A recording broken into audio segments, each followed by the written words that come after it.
त्या गॅझेटमध्ये जैन समाजाच्या सुद्धा कुणबी नोंदी सापडल्या, ब्राह्मण समाजाच्या कुणबी नोंदी सापडल्या, मुस्लिम समाजाच्या सापडल्या आणि दुसऱ्या बाजूला बंजारा समाज हा एसटी मध्ये दाखवला गेला गॅझेटच्या नुसार।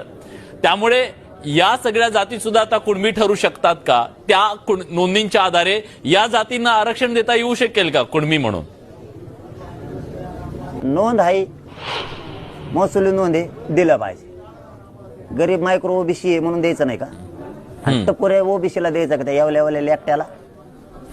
गरीब ओबीसी बाकीचे का चावत आहेत का? त्यांना नाही द्यायचं? बंजारा समाजाला उसत तोडायचं का?